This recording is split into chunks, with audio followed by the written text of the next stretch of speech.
Bienvenue dans votre journal de l'Afrique. Voici les titres de ce soir. Un vendredi de grande mobilisation en cette date symbolique du 1er novembre qui marque le 65e anniversaire de la guerre d'indépendance. La foule mobilisée contre le pouvoir pour célébrer ce qu'ils appellent leur deuxième révolution. Pas plus de 2 mandats pour le président de la République, 3 au maximum pour un député et un poste de vice-président. Les points clés de la réforme constitutionnelle adoptée ce vendredi au Bénin. Léonce Oumbachi, opposant président du Parti pour la libération du peuple, était notre invité ce soir. Et plus qu'un sport, c'est un véritable symbole de l'unité nationale pour les Sud-Africains. On parle de rugby ce soir avec la finale de la Coupe du Monde qui se tient ce samedi au Japon. Les Springboks affronteront les Anglais du 15 de la Rose. À la une de l'actualité ce soir, la très forte mobilisation de la rue algérienne en ce 1er novembre en clamant une deuxième révolution pour le 37e vendredi consécutif de manifestations contre le pouvoir.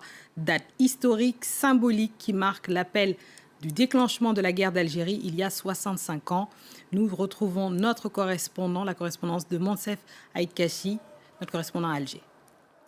Les manifestants qui investissent la rue depuis le 22 février qualifient cette mobilisation d'historique parce qu'elle coïncide avec le 65e anniversaire, comme vous venez de le dire, du déclenchement de la guerre de libération nationale. Ils ne rejettent pas l'élection en elle-même, mais l'élection présidentielle avec les mêmes figures du système et dans les conditions actuelles. Le système, selon eux, qui ne veut pas libérer les détenus d'opinion, le système qui ne veut pas en parlant du 1er novembre, date historique, qui ne veut pas libérer le Moudjahid Lakhtar Bourga'a, comme je le disais précédemment sur une de mes interventions, qu'il ne trouve pas cela normal qu'un Moudjahid soit en prison en cette date historique, et tout simplement des élections présidentielles dans les conditions actuelles. Donc ce sont les revendications en gros qui ont été réitérées.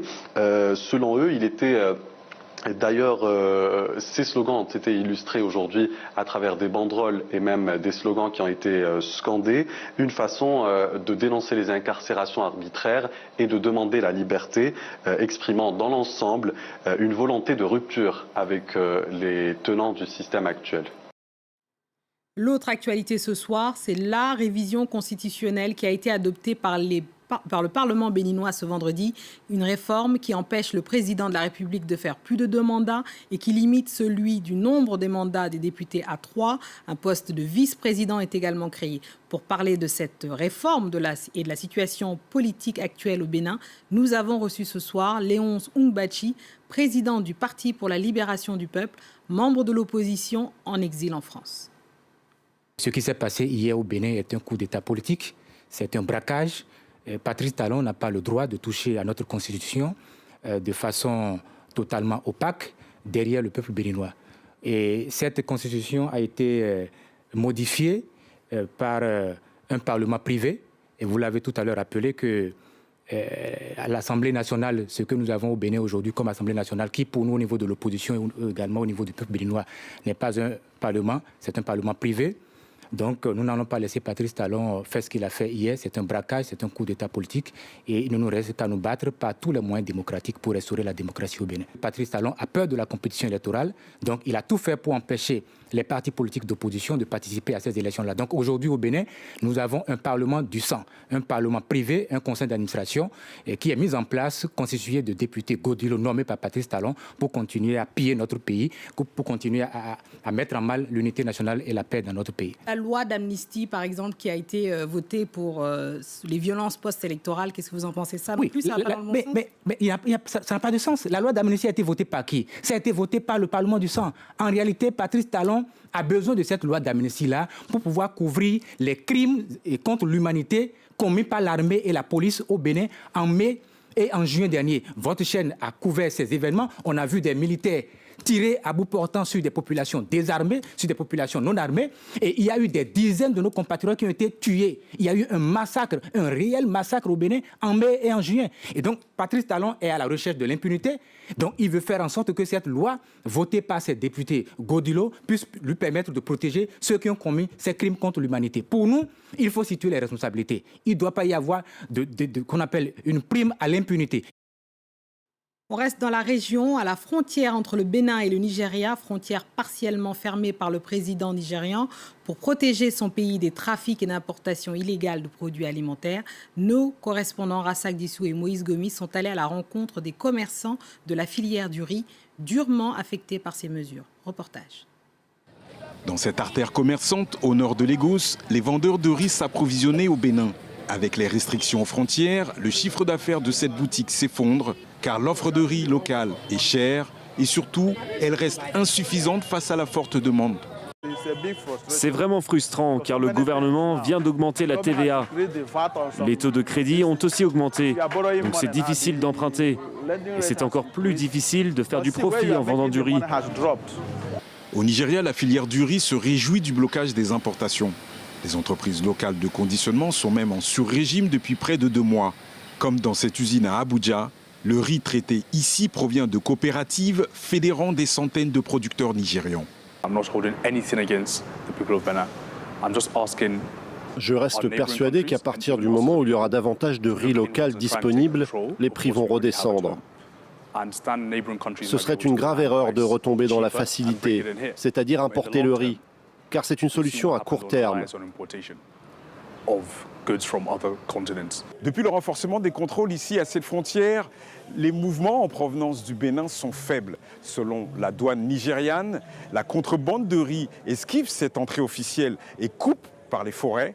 C'est pourquoi des unités mobiles de douaniers sont positionnées un petit peu plus loin sur des routes intérieures. Et c'est sur ces routes en provenance d'Idiroko que se font les saisies les plus importantes de riz importé illégalement au Nigeria.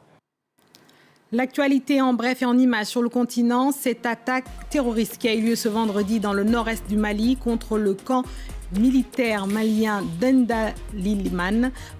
L'armée annonce 15 militaires tués. Cette attaque survient un mois après 2 attaques djihadistes qui avaient déjà causé la mort de 40 soldats dans des bases militaires situées près de la frontière burkinabé.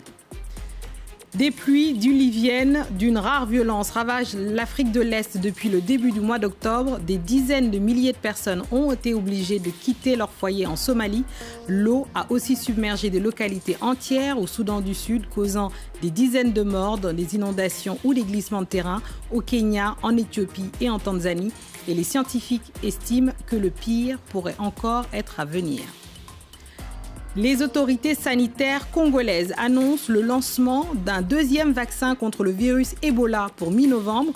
L'opération sera lancée simultanément en République démocratique du Congo et au Rwanda. Pour rappel, un premier vaccin avait déjà été lancé il y a 1 an et plus de 240 000 personnes ont été vaccinées. Ce samedi, le monde de l'Ovalie aura les yeux tournés vers Yokohama au Japon où se tiendra la finale de la Coupe du monde de rugby. Les Springboks d'Afrique du Sud tenteront de rééditer leur exploit de 2007 face à l'équipe anglaise du 15 de la Rose. Plus qu'un sport, vous le savez, le rugby est en Afrique du Sud un symbole d'unité nationale. Shirley Sidbon. Au cœur de Johannesburg, place Nelson Mandela, c'est déjà la fête. Les fans croient dur comme fer aux chances des Springboks de ramener la Coupe du Monde à la maison. Nous avons tellement confiance en eux. Nous sommes ici pour leur montrer qu'on les aime et qu'on les soutient. On sait qu'ils peuvent ramener la Coupe. Notre pays en a besoin. Allez, ramenez la Coupe, les garçons. Nous croyons en vous. Vous pouvez y arriver, on est tous ensemble. Pour les Sud-Africains, le rugby n'est pas un sport comme les autres. Du temps de l'apartheid, tous les joueurs étaient blancs et le rugby a longtemps symbolisé ce système raciste. Mais en 1995, à la première coupe post-apartheid, le président Nelson Mandela l'a transformé en symbole de réconciliation. Et 24 ans plus tard, la moitié des joueurs ne sont pas blancs et pour eux, cette diversité est une force. Celui qui inspire le plus d'admiration par son parcours est le capitaine Siya Kolisi. Ça serait énorme de montrer que dans notre pays, peu importe l'endroit d'où on vient, on peut s'investir dans un projet commun et atteindre nos objectifs. C'est important pour l'équipe et pour notre pays. Né dans la précarité la plus extrême, le capitaine Kolisi s'est battu pour mener l'équipe en finale. Et dans un pays qui fait face à des taux de chômage, de pauvreté et de criminalité élevés, beaucoup rêvent de voir les Springboks l'emporter. Cette semaine a eu lieu la 3e édition des Ateliers de la pensée à Dakar, le rendez-vous annuel de l'élite intellectuelle africaine et de la diaspora au Sénégal, mené par le brillant duo de l'historien camerounais Achille Mbembe et de l'économiste sénégalais Felwine Sarr.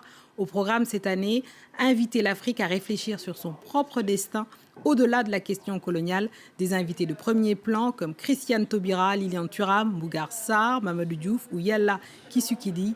On écoute Achille Mbembe au micro de Sarah Sarr. Il y a des vulnérabilités politiques lorsqu'on vit sous des régimes corrompus et mal gouvernés. Il y a des vulnérabilités économiques, bien entendu, qui ont trait à des questions telles que l'accès aux ressources, à l'éducation, à la santé. La première chose qui a été réaffirmée avec force lors de ces ateliers, c'est que le futur du continent africain, il est entre les mains des Africains. Deuxièmement, ce futur, il n'est pas déterminé d'avance. C'est un futur que nous construirons nous-mêmes. C'est ainsi que se referme ce journal de l'Afrique. Merci à tous ceux qui l'ont suivi, de Mouloutou à Tanger. Restez avec nous sur France 24 pour la suite de nos programmes.